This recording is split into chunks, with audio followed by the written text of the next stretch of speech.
dreams are bigger, bolder, and more badass than the life you're living now, but something just keeps getting in the way. Join certified coach and former therapist Diann Wingert for the Driven Woman podcast. She'll show you how to get rid of whatever is holding you back so you can stop spinning your wheels and up-level your life. Get ready to hop in and buckle up. This is the Driven Woman podcast, and we're heading for the fast lane.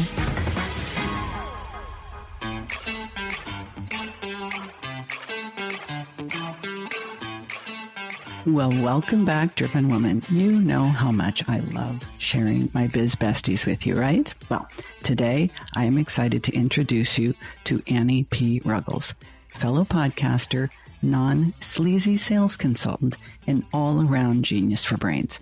We first hit it off online based on our mutual interest in the intersection of feminism, entrepreneurship, and mental health, and it has only gotten better from there.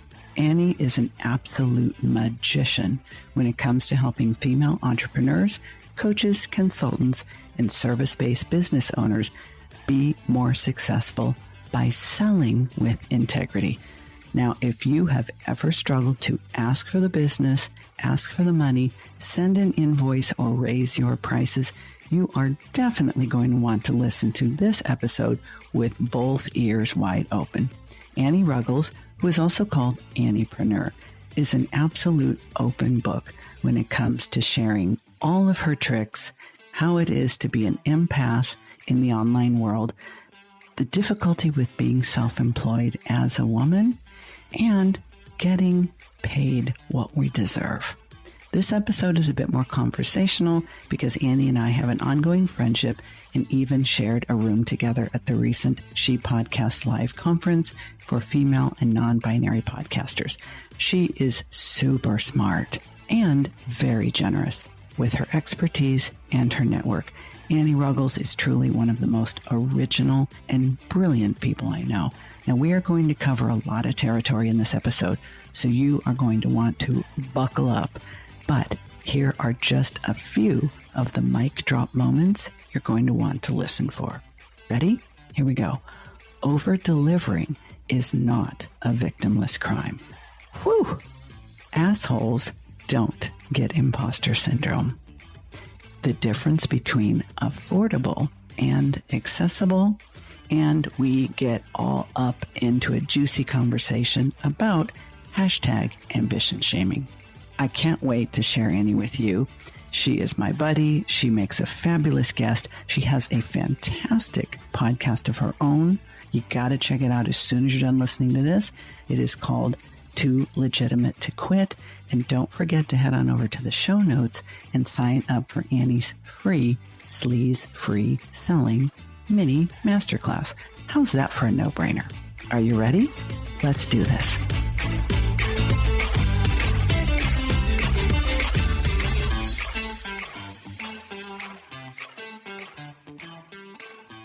Well, welcome back, Driven Woman. Today you are in for a very special treat because even though I frequently do interviews, I don't usually have the opportunity to interview someone I know as well as today's guest, my good friend and colleague, Annie P. Ruggles. As a matter of fact, Annie and I have been loving each other up in the online space for a good little while now and actually got to hang out together and share a hotel room recently at the She Podcasts Live conference. So that just took things to a whole other level. I have been a guest on her fabulous podcast, Too Legitimate to Quit.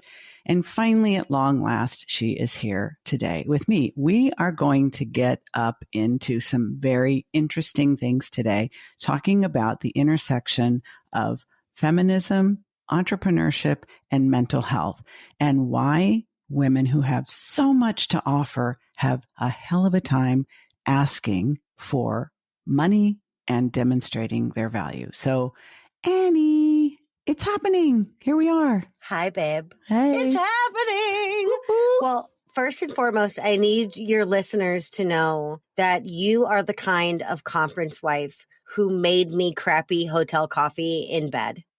So I just want everyone to know that that's the kind of person you are. That's the kind of conference wife you are. You're very doting. You're very nurturing. Thank you. Well, I have raised a couple of humans, so actually 3, and I guess I still have some practice under my belt. So Yeah, we had a fabulous time at She Podcast Live. And just, to do some compliment slinging before we get into the meat and potatoes, you are a very generous human and have really helped me in so many ways to connect with other fabulous female entrepreneurs and podcasters. So I really have to thank you for that. In fact, some of the guests that are going to be coming up in the next few months are people that I wouldn't know if it weren't for you. All right. Where shall we start? Well, my currency is beautiful people. See, you just have a way with words, girl. You have a way with words. Now, when I first met you, I was like, this girl has a way with words. And especially because calling your academy the non-sleazy sales academy for ask avoidant, but money dependent do-gooders. I mean, that's a mouthful. But who doesn't identify with that? I know a lot of people in my audience identify with it, and everyone in your audience identifies with it. They are coaches, they are consultants, they are helpers, they are healers, they are service providers, but they also are people who are usually sensitive, creative, empathic, and often introverted. And that can be a powerful combination when it comes to delivering value and asking for the money, honey. Why do you think this group of people has so much trouble? I see it as a form of preciousness, right? Where those people you mentioned, the helpers, the healers, the coaches, I call those my proper noun people. And the reason I call them that is because they refer to their jobs as their calling or their purpose or their passion, capital P, right? And capital P and all of these different things. And that's, what gets them out of the bed in the morning. That's their why. That's their Simon Sinek, all caps why, right? And as such, it feels so much more part of us and so much more part of our legacy, our fate, our destiny than, something like working in a typical office environment might foster, right? It feels more of us. And therefore, when it comes time to put that out there on a plate and ask people to pay for it or put that out there and even price it, it's hard to do because it feels like we're pricing our personality, or for some people, especially for people that grew up in religious backgrounds, it feels like you're commoditizing a God-given gift.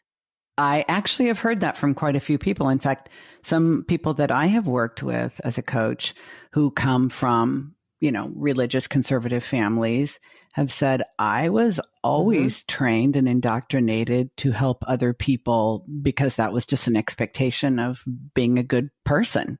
So if I choose to withhold that, then I'm not being a good person. Sometimes it gets into some very interesting particulars, like almost like give till it hurts. Like if you see someone who needs something and you know what they need and you're in a position to help them, you should help them.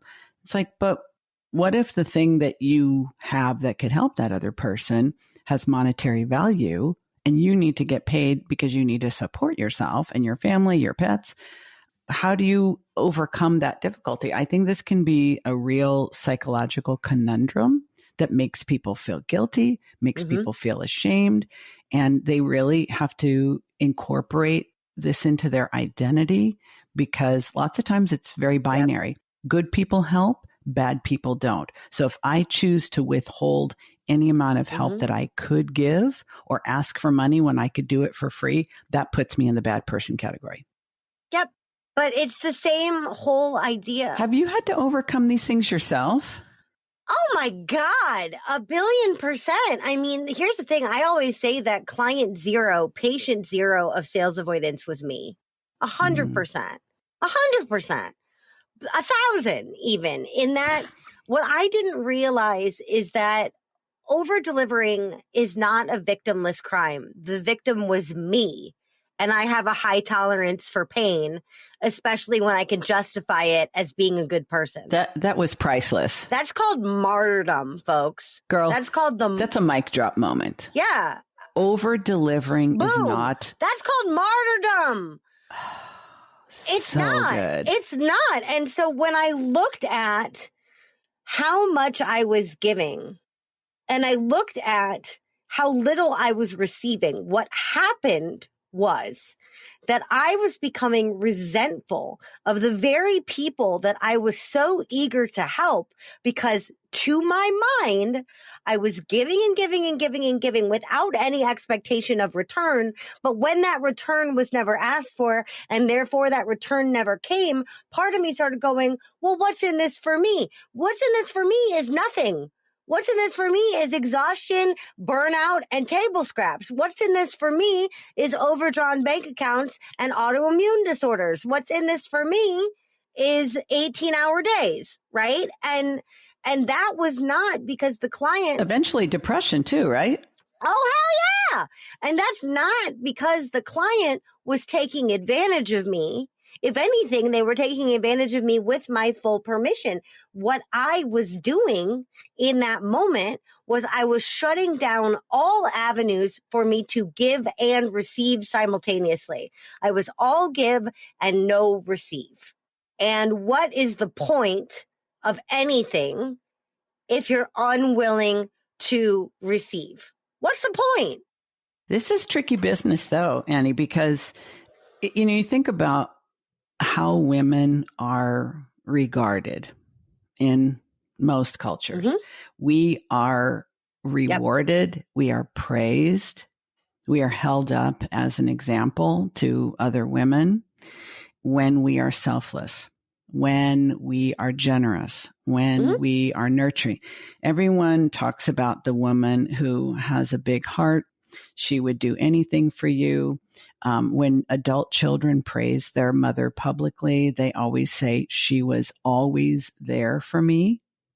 And so when that's held up as the example of selflessness and putting other people first, it feels like an act of treason when we say, oh yeah, I'm getting a little pissed. And I think I really appreciate that you're being honest about the fact that all the time that you were giving, that the resentment was coming from the fact that you actually did expect something in return. It just wasn't verbalized. Yeah. And I just wouldn't admit it to myself. I wouldn't admit to myself that I wanted, because there's that idea again of, what does it mean to be a driven woman? What does it mean to be a woman who wants things? And so, I'm just supposed to give and give and give and deliver and serve and serve and serve. And that's what I'm supposed to receive in return is contentment or fulfillment or some idea of meaning, right? But honestly, what really started to turn it around for me is I started to look at the people that I loved to pay, even on a hard day, even when I couldn't afford it. I will give my veterinarian my last freaking dime when my dog eats a pot edible and needs to go to the freaking ER. Why? My vet is amazing. My vet is non-judgmental. My vet is not going to tell everyone in the world that I gave my dog drugs because I didn't. She's just really rebellious in that way. Right? Well, she knows where your stash is, bottom line. But can I afford that vet bill? No. Oh, God, true. But that's this is why you don't name your dog after rock stars, everyone. Right? But do I, even though I can't afford that bill, and even though that bill comes on a day filled with stress and a lot of tears, I'm still so grateful that I have a veterinarian that I can pay to take care of my little furry family. Right? I know this last, 18, 19 months of COVID have shown the whole world that educators are worth every single cent that they barely get paid, because the second adults had to watch their own kids all day, they were like, oh my God, why aren't we paying these people more? Teachers are invaluable. Those teachers need to be better paid. Those parents now are looking at tuition bills going, yes, please, take my money. Same thing with daycare. 2019, we're like, damn, daycare is expensive. 2021, we're like, hey, excuse me, could you extend your hours and take my kids? In fact, could you do summer camps, right? We're trying to find more ways to support the businesses that serve us. My question to myself became, why can't and why shouldn't I be someone that people are happy to pay or proud to pay? Why can't paying me feel good because it's fulfillment of a job well done? Why can't paying me feel good? And guess what? For a lot of people that were paying me, even though I was basically begging them not to pay me did feel good. So the only person in the situation that felt bad was me, the deliverer, the one doing all the work. This is fascinating because I think it doesn't work that way. It just doesn't. And I'm lucky I didn't drive myself out of business about 15 different ways. I just think that it's so insightful. And because you're a super intuitive human, it makes so much sense that you figured it out this way. But recognizing that there was a disconnect between the fact that you weren't able to receive compensation for value, but you were more than happy to give, which you could say that's like related to the, oh, no, I'm fine. I just want to give. I don't need, but you were happy to pay others, even when you didn't have enough. And do you think that's something that, do you think everyone has that? Do you think every one of us has things that we are eager to pay for? Or do you think that some people would really love to be able to get everything they need for free? They don't actually like or enjoy or want to pay for things, even if they value them.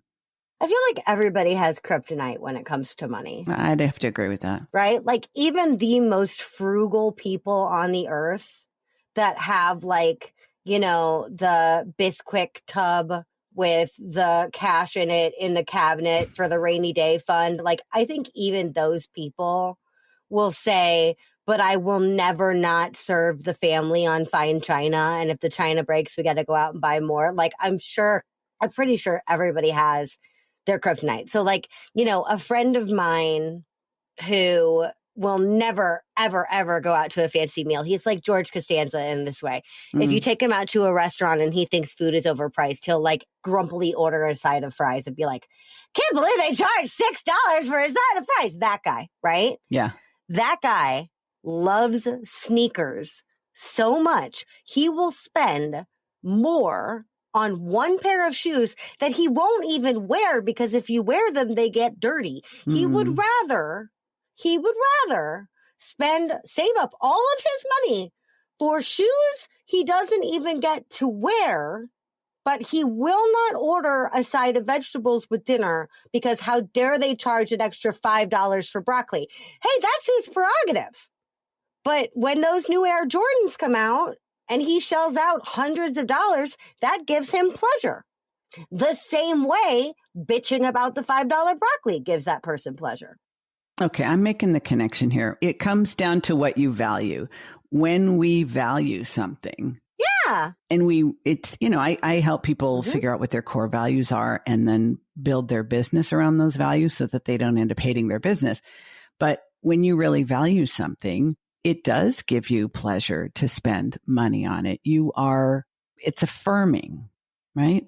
So, but I also think there's more to this mental fuckery when it comes to exchange of value, because something I see a lot in the coaching world is that people are indoctrinated, and frankly, many programs will train them that you need to first gain experience by working for free. Now, you know, I was a shrink for a lot of years before I became a coach myself. And that was also, it was part of your training. You did a lot of uncompensated labor while you're sort of earning your keep. This is true for apprenticeships and all kinds of things. But I noticed that a lot of people, once they are certified and legitimized in some way, licensed as a therapist, whatever it is, they still are in this habit of not charging. And so we call this barter or, you know, some other sorts of things. So I think, do you draw a distinction between people who feel okay about bartering versus not getting paid at all? Do you think there's a difference? Like some people will barter, but they have a hard time asking for money. Other people will ask for money, just not very much. And then some people are like, okay, I feel okay asking for this much, but they lose their minds when you tell them it's time to raise their prices. Do you think these are all separate issues, or do they all come from the same root cause that we have a hard time receiving? I think barter economy and gift economy are both really, really well intentioned, but in order to work again, would have to be a global shift. And what I mean by that is I think baby goats are adorable. Oh my goodness, they're so cute. They just hop around. They make their weird little noises. I wish I had a baby goat right now. But if a farmer came to me and said, Annie, I would like to trade you membership for the Non-Sleazy Sales Academy, and in exchange, I will give you my most prime baby goat, I will say, yay, based on novelty alone. And then the tax man will come and they will say, give us 10% of your goat. What am I supposed to do? How do I give someone 10% of a goat? How do I pay my mortgage in a goat? Right? And so the thing about barter is I will barter if the person on the other end has something that I genuinely want or need. And sometimes it is a want. Sometimes it's not a need. Perfect example. I have a dear friend and a client named Lowry Olofsson, nicest guy in the entire country of Canada. Lowry does this really amazing thing where he puts people's affirmations and desires to music, and he calls it a power song because he's a songwriter. I wanted one. Lowry wanted a new website. Guess what? That is a lovely little barter situation. I had the bandwidth. I had the time. I could excuse the money because he had something of equal value that I wanted. But if I did that too much, right? If someone offers me, back on the daycare kick, if someone said, hey, Annie, can I have your program in exchange for daycare? Yeah, I don't have kids, but sure, I guess I could give it to my nephew. Okay, well, now my nephew is profiting from my labor and I'm not, and right? It's too hard to track. It's too hard to level. It's too hard to maintain, but it's based on this idea of we all have wonders to give. Yes, we do. But we don't all need each other's wonders in a perfectly portioned, equally timed way. Therefore, we should probably learn to accept some frickin' money. Yeah, agreed. Because barter system would be epic, but everyone would have to start taking livestock and crafts. I mean, I would pay for everything in crafts. I'd be like, here you go, you got a candle, and you got a fountain and you soap. got a candle, okay? and you and got a then you candle. go and buy a sandwich. Right. And then you go to the corner store and you buy a loaf of bread with, this wreath I made you. Like, what? Like, it would have to be so huge in order to do it right. It's much, much easier to make sure your pricing is accessible. Doesn't have to be affordable. Does have to be accessible. It's much better for you to have a ladder of services so you can meet people where they are, or a variety of products so you can fill different needs. That is a lot easier than trying to come up with a ledger where you're getting people's info crack and livestock and crafts and well-intentioned words. Okay, hold the phone. I want you to describe what you see as the difference between accessible and affordable. Because, when I was still a therapist back in California, I had a client who right in the middle of a session said, Diann, I have worked with a lot of different therapists over the years. None of them come close to you. I said, why, thank you, Susan. That's a wonderful compliment. And she said, and you are charging way too little for your services. And I said, okay. She says, I'm giving you a raise. Now, this was back when, I was seeing people face to face. I had an office. She was paying with a check. I know. I was literally like, my brain started to seize and I'm like, what's happening? She said, I'm giving you a raise. And when she wrote her check for that session and for every session that followed, she gave me like a 30% raise. And I thought, why didn't I think of that?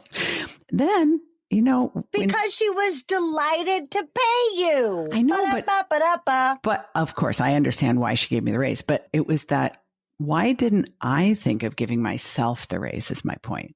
Why didn't I recognize that I wasn't charged? Well, some people do. Some people by the name of Roger and Bill and Dave do, but most people like us don't. And I don't, this is definitely not just a female problem. I think I think there are people of color and trans people and queer people and people of other marginalized communities who have learned for many generations that it is not safe to ask for anything, much less more of anything. And I don't want to invalidate that experience at all, but there are people who don't have any difficulty at all giving themselves a raise. In fact, I think, in the online coaching world, there's this battle cry of double your rates going on. And people that don't do that feel like they're somehow screwing up. So it's kind of like, it's a very confusing thing. On the one hand, we're supposed to do everything for free. And I am doing that. And it's challenging. And I'm a pricing specialist and I'm doubling my rates. And it's scary and it's hard. I got the same money baggage as anybody else. The difference is I understand that that's just money baggage and my own limitation getting in my own way. Every single advisor I have has told me those rates need to go up. I trust my team. At the end of the day, I have to go, okay, what am I going to listen to? Am I going to listen to the same stuff that has kept me small and almost put me out of business 100 billion times? Or am I going to listen to the people that I trust, that know my business, that know my heart, that know my ethics, that know my integrity, that understand the kind of service I'm going to provide, and say I can do more of it if I charge this rate? Yeah, I got to listen to them. I can't listen to me in that aspect. I listen to me all day, every day, but sometimes I'm wrong. No. Okay. I got to reel us both in here. Affordable versus accessible on the one hand, and then double your rates on the other. And it's like, and I think this is, we can get up into the weeds on asking for what we need, asking for more, recognizing that worth and value aren't the same. We can talk about all those things. But at the end of the day, if we really want to serve people, we can't just keep doubling our rates, because the number of people that we can serve in that way will be a shrinking pool at some point. But what is the difference between affordable and accessible? And where does the double your rates conversation come into that? Because I'm genuinely confused. Affordable is a myth in that it's entirely relative. What's affordable to me today, what's affordable to me tomorrow may be different, and that's still me, right? We brought up the fact that my dog loves to eat everything earlier. So if you get me on a day where I have an emergency vet bill, something that I easily could have, should have, would have paid for yesterday is going to seem a little bit tougher today because I have an emergency vet bill, even if it is in essence affordable. That's just me to me relativity. Now let's look interpersonally. My budget and what I would spend on sales training is very low because I don't have a personal need for sales training. However, your budget for sales training could be higher because that's not your expertise. Similarly, I've paid really excellent money for therapy. You probably have somebody you could professionally trade with back in the day that you'd be like, let's honor each other's prices, but give each other an industry rate, right? The budget changes. And then we bring in my friend with the sneakers, won't pay for broccoli, will pay for sneakers, right? As such, he thinks broccoli, not affordable. Sneakers, worth the money, right? Affordability is all over the map. And when we start going, well, what's affordable here? Right now, people on the internet are charging more than you and killing it, and charging less than you and killing it. True. And right now, people across the world are spending more than your highest ticket offer on a purse, and good for them. That's their prerogative. It's their money. Do what you want, right? But if I try to come up with affordability, it's like trying to nail a fish to a wall. What's affordable for me is not what's affordable for you. But what I can do is price my stuff where it should be priced according to market research, competitive analysis, and what I'm actually providing. And what I can do is I can cut that up into itty bitty little payments and extend the value over time. So that that's if accessible. Everybody has to pay $2,000. Some people can't pay. That's accessible. Not everybody can pay $2,000 in a lump sum. But if I say, hey, could you pay $20 for 1 billion years? Yeah, they could. You're going to be fine. I never really thought about, Annie, I never thought about it that way, because, we all have like discovery calls, and then someone will say, oh, that's more than I expected. I can't afford that. Right? Versus you don't have to change your price. You can change your model of how they pay you. if you require it in one lump sum, someone may say, I can't afford that. But if they pay the same amount of money over several months, it now becomes affordable. It's the same dollar value, but that's what makes it accessible. I never really thought about it that way. That's really helpful. And even sometimes when it's not the same dollar value, there are still ways that you can make slight concessions that are better than discounting, because discounting is a big fat trap that says, hey, by the way, the price that I told you before, completely ignore everything I said about it. That's invalid. Let me get you the insider price, right? That's why I don't ever talk about discounting. But there is something to be said for, let me meet you where you are with what you can afford, or let me have a ladder of services so that if what I'm offering you is a 5-course meal and you can't afford the 5-course meal, or maybe don't even need the 5-course meal, well then, hey, let me get you the first course. Let's get you a small win. Let's go from A to B. Right? And what were you planning on spending on this problem? Okay, I got $25. Cool. Well, for $25, I can either offer you the first installment on this long-term thing, or I can offer you this quick win, right? And it's all the exact same price point. Even if you have to wiggle a little bit, it's still better than discounting. So one thing that I do that everybody thinks is crazy, except for the people that benefit from it, including me, I offer flat pricing. So for the Academy, it's $100 a month. That's £100, $100 Canadian, $100 US, $100 Australian. It can't be 100 rupees. I tried. That's weird. But people are like, well, wait, then you only get like $80 after the Canadian exchange rate. Well, yeah, but I would have at least spent $20 more trying to get that wonderful Canadian into my community when I could have just said, why do you always have to pay up the nose on exchange rate? Here, it's all the same to me. That's accessibility. That's accessibility over affordability. I understand that the exchange rate is tough on Canadians and Australians. I take that away. I take a small hit in exchange for that marketing. You're eliminating a sales objection over affordability. Well, you're also making it super simple and streamlined. I mean, and here's the thing, and we're getting up into sales tactics, which I love and I think are fascinating. And this is absolutely your wheelhouse. This is your wheelhouse. Look at how skillfully you steered this conversation to your area of expertise. That's why I love you. Whoops. Okay, why didn't you charge $97 a month like everybody else? Why $100? Hey, it's Diann. You know, it's almost the end of 2021. And if you are like so many entrepreneurs, just waiting for things to get better, I think you're in for a long wait.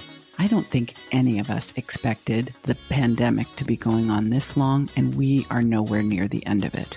So if 2022 needs to be a lot better for you, and you just can't wait for that to automatically happen, the market is getting more crowded. The internet is becoming a noisier place.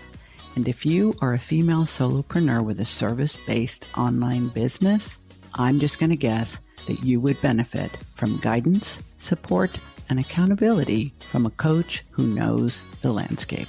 Now, I may not be your cup of tea, but if you like the Driven Woman podcast, I just might. So I'm making this quick announcement that I will be reducing the number of spots for one-on-one coaching clients in 2022 and raising my fees. I will be launching my membership program, so that's the more affordable option, but you do need to go through with a cohort so we can't focus exclusively on you and your business. If you are interested in working with me one-on-one, want to pay 2021 prices, but start in 2022, you need to connect with me now before the year is over. There's a link in the show notes. Book a consult. I will have a few consultation spots available during the holidays. We can chat, make sure we're a good fit. You can pay the 2021 prices and start working with me after the new year. Or you can wait. But is waiting doing you any good? I don't mean to be confrontational. I really don't. But I have waited for so many things and should have taken action. So now I try to help other women not do that. The world is moving forward whether we do or not. So I want to help you move forward. If you're down for that, let me know. Otherwise, thanks for listening to the podcast. We have much more juicy goodness in store for you in the new year. Just keep coming back every Tuesday. I'll be right here. If you want to know what one of my happy clients says about working with me, have a listen to this.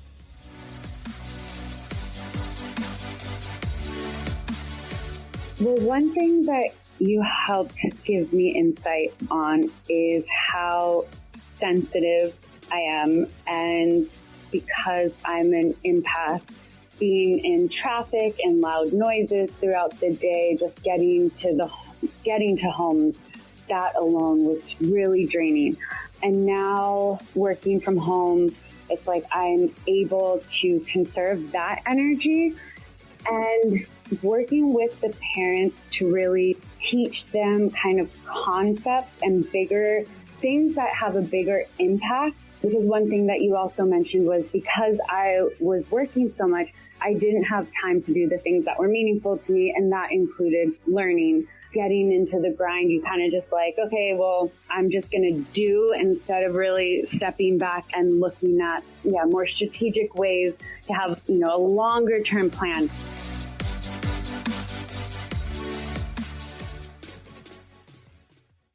Because gimmicks are gimmicks, right? Now, here's the thing. All pricing science has value. And one of the things that they did, the reason why 7s and 9s became prevalent was back when everything was in change. I don't want to spend a whole dollar. I want to spend 99 cents. If I say dollar, then that's a new echelon of pricing. If I say 99 cents, then I'm ending it with cents. So when I say that something is $9.97, I can either say it as 997. So the last thing you hear is 7.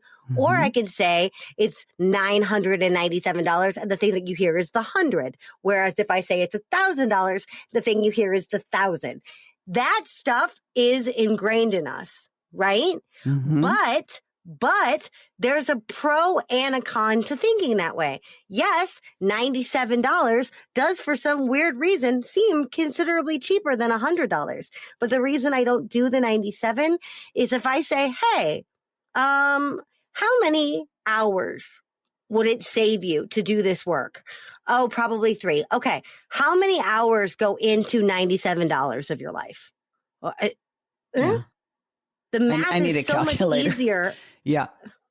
Right. But that $3 difference, they go, even if it's not how many hours, even if you are trying to do like a price replacement, right? Stop spending over here so you could invest more over here. That's very common in sales, right? Yep. But even so, how many $5 footlongs go into $100? It's easy, simple, grade school math. It's not 4.8 point blah, blah, blah, blah, blah, blah.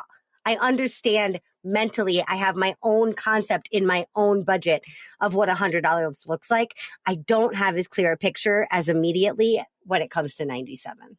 Look how clever you. And do you think that this, I don't ask, it's not a guesswork. That when people get confused over something like, well, how does this divide? They'll say no.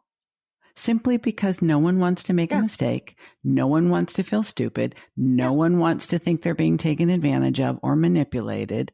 So if they can't do the simple math in their head, they'll say no to the offer without even understanding why. Right? Yeah. We don't need to give people reasons to exit. And the number one way that we give people those exit routes is overcomplicating things. We confuse them. I'm an expert at overcomplicating things, not because I try to be, it comes naturally. So I usually develop whatever it is, and then I need to go in and remove most of it so that it's not too complicated for me or for anyone else to understand. I mean, I've said before, I would start Overcomplicators Anonymous, but I would overcomplicate the process of starting it. Yeah. Like I've said that so many and the listeners don't know this because we haven't brought this up yet, but as a mental health professional in more than one way, I have obsessive compulsive disorder.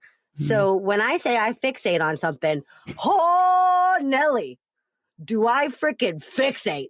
And believe me, I've done all this stuff, the 9s, the 7s, the 50s, the 37s, the should I send this email at 2 in the morning or 6 in the morning or 2 at noon, right? There's logic in all strategy. And some of it is going to be right for you and some of it is going to be wrong for you. But at the end of the day, I personally always err on the side of simplicity, because I'm asking someone to take a leap, and the easier and cushier I can make that leap, the better, because they are overcoming inertia to click that buy button. Why would I then go, wait, why are they doing this weird shit with the 7s? Don't even put that out there, yo. Just say it's 100 flat and your choice of currency. Bam, done, accessible.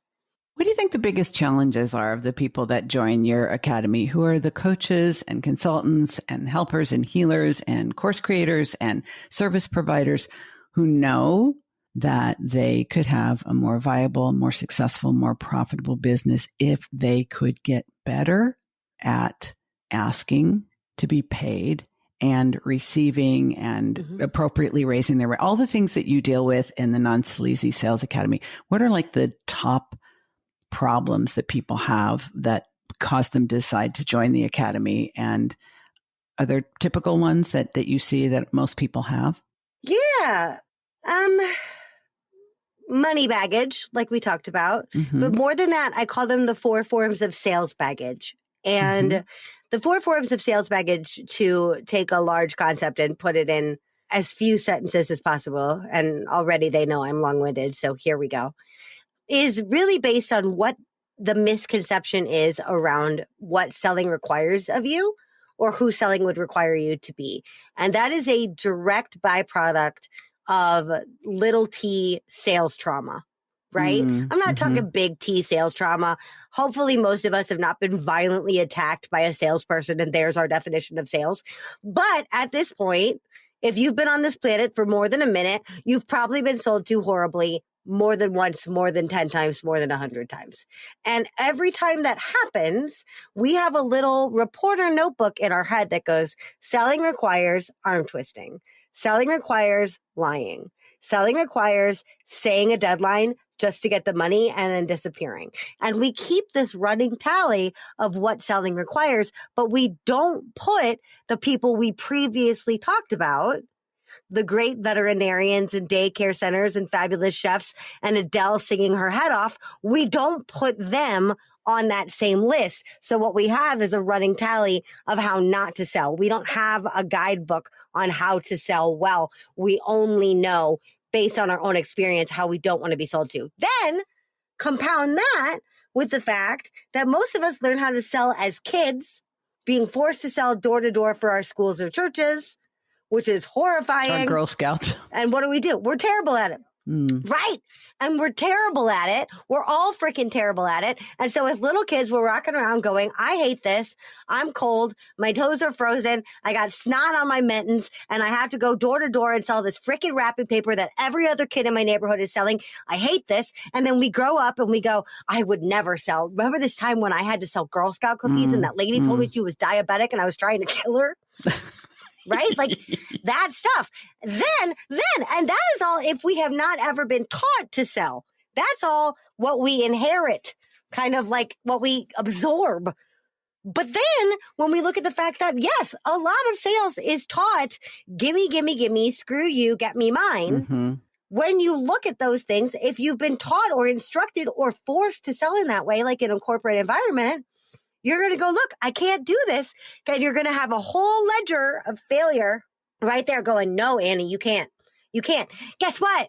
That's sleaze. Guess what? That's nastiness. Guess what?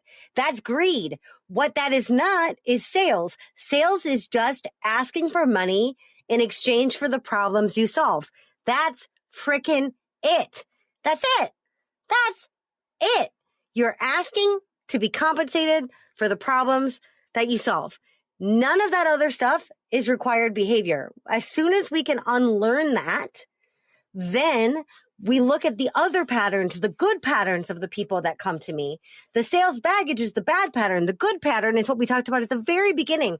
those proper nouns, the calling, the purpose, the passion, the genuine freaking love and care that these people show up for their clients, the tenacity, the sheer gorgeous ambition, the benevolence.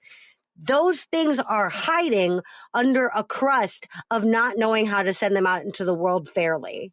And if we remove the crust, then we can look at empowering what unites them, which is that desire to give. But we got to move that. It's like when you wake up and you have sleep in your eyes. We got to move that old crap out of the way so that we can see clearly. And you know what? I think your analogy about knowing that there are people who you love to pay and recognizing and choosing to believe that you could be that person for others. Yes. It's actually selfish to prevent them from paying you. I mean, I think about, I think money is one thing, but it's not so different from compliments, praise. How many women do you know that when you try to give them a compliment, they're actively talking you out of it? And it's like, no, just stop. Oh. This is what you're supposed to do. When I say you did that well, I'm delighted with your work, whatever it is. And they're like, well, I really could have done. No, stop. Just, you can think all that if you must, but just stop. Just be present to the fact that I find value in what you've done, and just let that settle on you, because not even being able to take praise or positive regard for the work that you do. Yeah. No wonder you can't get paid, because if you can't even get a compliment. Absolutely. I mean, we've all had this experience too, overgivers. You have a friend who's going through something, or you have a friend who's going through something wonderful, and you're like, I am going to make this person a gift, or I am going to buy this person a really nice gift. And you pour yourself into it. You get that sucker engraved, and you show up at their house and you present this gift, and you're not doing it so that they look at you and go, wow, Diann, this is the best gift in the world. But that is a little part of it. You've been so excited for that moment of joy that you cause. Guess what? You get there, and I hate public gift opening. That's not what I'm talking about, but maybe it's just the two of you. And you give the gift to the friend, and the friend goes, why did you buy me a gift? Now I have to buy you a gift. Why did you buy me this? I didn't ask you for this. What am I supposed to do with this? That hurts. And we've all been there. We've all been trying to give, and the other person doesn't want it for whatever reason. That's the exact same thing that happens when someone gives us a referral, a testimonial, or a compliment, and we go, no, stop, no. I'm rejecting your generosity. Knock it off. Knock it off. It's not attractive. And the other thing that you were talking about, it's totally true. It is hard and harmful to them if we refuse to serve them, because I ask the question all the time, and women especially find this so challenging. I say, what do you do better than anybody else in your industry? And they're like, oh, I don't know. Better is really, that's so relative. Okay. Then I started asking the question, right? And then I started asking, what do you do differently than anybody else? And even so, they'd go, I follow. But then if I ask those exact same people, largely women, do you care about your customers more than your competitors do? They all say, oh, absolutely. And I say, is your industry good enough without you? And they say, absolutely not. And I say, would you trust your loved ones in the hands of your sleaziest competitor? And they say no. And then I say, well, let's go back to the question one. What do you do better than anyone else? You love them more. So if you love them more, if you treat them better, if you see them more holistically, if you honor them, if you deliver for them, whatever you do, if any of that is more loving, more nurturing, more benevolent, more caring, then by not putting that out there in a viable, clickable way, you are saying, I don't care if you go to someone who will treat you less than me. That probably blows a few minds in your academy. Mm-hmm. And here's the thing, like you said, I don't say any of these kind of bitchy truth bombs with any judgment at all, because I was right there on the very front lines of over delivering. I was right there until I got to the rock bottom of business and thought, I am the best kept secret in the world. I am incredible at what I do. I have carved out a legacy. I have escaped cubicle nation. I have done everything that I was supposed to do. And my quality of life is in the toilet, and I put it there. Why did I put it there? Because I wasn't willing to say, yes, I would love to help you. And in exchange, what I love is help in the form of compensation. That's it. Just taking the drama out of it and saying it really is a math problem. It is an exchange of value. Yeah. I am providing a service which has value. Yes. You are paying me in dollars or, whatever the currency is, which has value. It is an exchange of value. We both have value. We exchange value. We feel valued. And the bottom line is we learned these dysfunctional, negative ideas about worth and money and being paid and the value of our services and our gifts and all that. So we can unlearn those and we can learn new ones. I'm thinking about another interview that I did recently with a money mindset coach, and she was charging for her services what she thought she could get, and accidentally found out that a gentleman who was doing exactly the same thing was charging considerably more.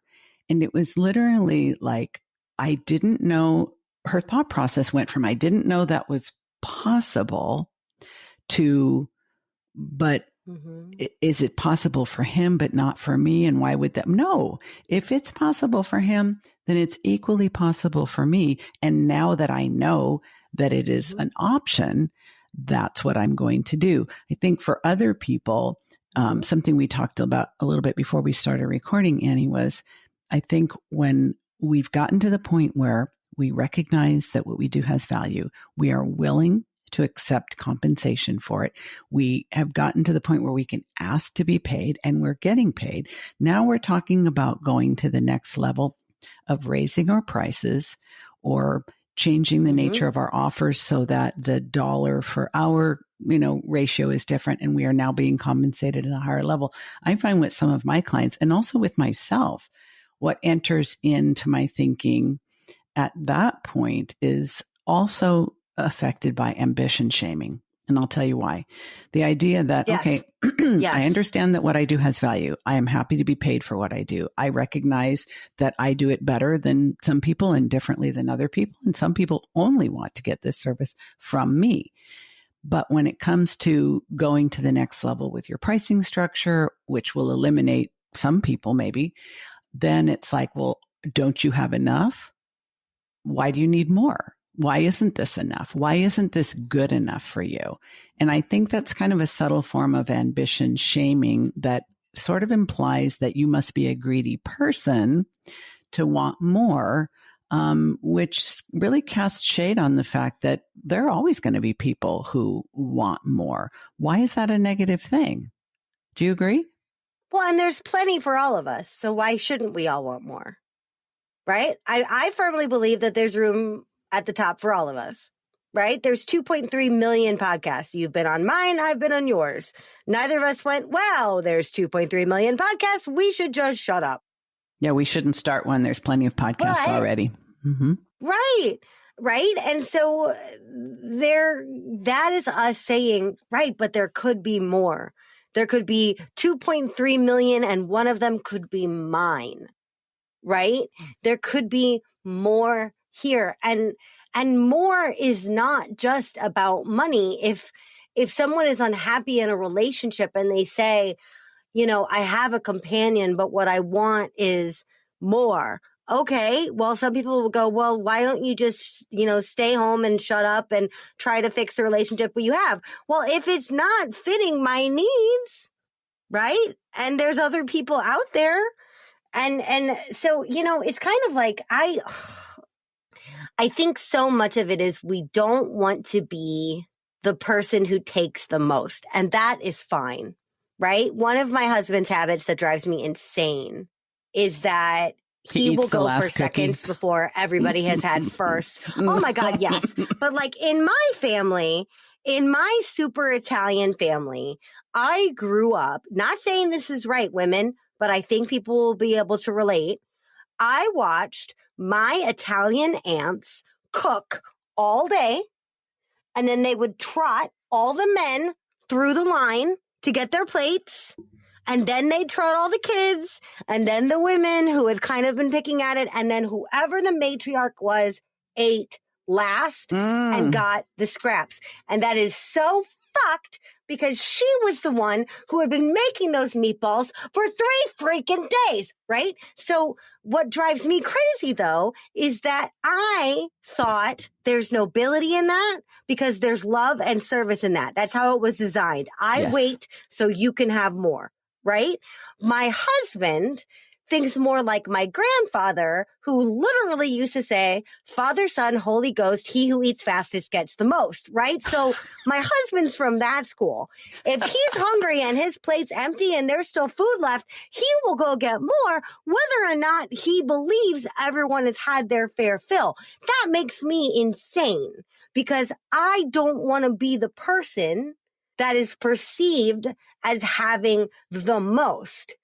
However, having the least, again, goes into that martyrdom place. We're not saying you have to have the most imaginable. We're not saying you have to stop being grateful for every single thing that you have in order to turn your back on all of it. We're just saying, if you're still hungry, babe, keep eating and don't put yourself last in line. If you spent all day or all weekend whipping up your special sauce for your entire family, then maybe before you let the family come into the kitchen, you should tuck your own plate into the oven. Nobody's going to judge you for that. And if they do, they've just been subjected to the same fucked up indoctrination and are just unconsciously following it. I mean, the bottom line is there's a... Yeah, but I think that's it is we don't want to be... We don't want to have the most. Go ahead. Well, I'm thinking that there's a whole lot of room, Annie, between being a martyr and being a greedy bitch. And it almost feels like... Oh, my God. But it almost feels like we're treating this, and I kind of want to wrap up with this. I'm thinking that there's a lot of points on the spectrum, on the continuum between a selfless martyr and a greedy bitch. But it's almost like, even though we don't really like how it feels to get nothing and to watch everybody else get what they do, even if we have some sense of pride in that because of our programming. But it's like, if I want more than I have, then I am automatically hopping all the way over to the other end of the spectrum, and I am a greedy bitch. I'm like, that's a big leap. And it's not a binary thing. It's not you're either a selfless martyr or you're a greedy bitch. I'm like, there's a lot of points on the continuum, and you can stop wherever you want. If you start at a place where you're feeling resentful and exhausted and overwhelmed, okay, then that's obviously not working. Take another step to the right. How does that feel? Is that good enough? Not quite. Doesn't really notice a difference. Still feeling pretty resentful. Take another one. Like, there's a long way to go before you are all the way. That is a long runway. Long runway. But I'm almost thinking that's kind of the way we need to do it, because it's like, I think a lot of women feel like, unless I'm selfless, then I'm a greedy bitch. I'm like, no, this is not an on-off switch. It's a dimmer switch. You can dial up and dial down. What would it feel like to dial up just a little bit more and then a little bit more? At some point, you're going to feel like I am being well compensated. I feel respected. My needs are being met. I feel like my income and my profitability and my pricing is appropriate to my skill and experience and what the market charges. And this feels good to me. This feels right to me. You don't have to keep going and going and going for what reason? Like, nope. But it's not either or. No. One of my very favorite things to say, and I'm going to modify it here for the very first time, but one of my very favorite things to say always is that assholes don't get imposter syndrome, right? If you're sitting there going, oh my God, who am I to be doing this work? Am I going to look like an asshole? You probably don't have asshole in you. If you are sitting there going, oh my God, I don't want to come off as a greedy bitch. Oh my God, I don't want to seem too greedy or too ambitious. You probably don't have enough greed in you for your ambition to go sour. Only lovely, wonderful, giving people worry about coming off as a greedy bitch. Greedy bitches are too focused on their own to even consider that they might be putting other people down. If you're wondering if you're a greedy bitch, you're not. You're not. If you're hungry, go make another plate. Come on. I have the same message. I have the same message with my clients. It's like, people who worry about whether they're taking advantage of others are not taking advantage of others, because people who actually take advantage of others are never worried about whether they are. It's a good litmus test. It is a good list. So you and I could just love on each other and chat about all this forever and ever and ever. But I want to respect the attention spans of other people who are not part of this conversation. Please tell everybody how they can find you. And I mean, they definitely have to follow your podcast, which is very unique and quite fascinating. Too Legitimate to Quit. And where do you want people to follow you? And what do you want them to know? Go back to the very beginning of when Too Legitimate to Quit began, episode 1. With this vision, this goddess, this powerhouse, Diann here. I was the first guest. We talk about Ren and Stimpy. We sing Log. That is a really, really great way to get me and brilliant people like Diann into your ears all the time. If you are in active sales avoidance, do not go to my website. Just message me. I'm a super accessible person. It's important to me. We talked about accessibility in this intro or in this episode. Reach out to me. I'm on LinkedIn under my name. I'm on Instagram under Anniepreneur. I'd love to hear from you. If you let me know what you're up against in terms of selling, maybe I can make things better for you right then and there. So I can show you how lovely selling can be. Or if you just want to hang out, or if you're having a bad day, because entrepreneurship's freaking hard and you need someone to send you a GIF, just reach out to me. She has the best gifts ever. I can definitely attest to that. Okay, love, I think we're going to call this a wrap.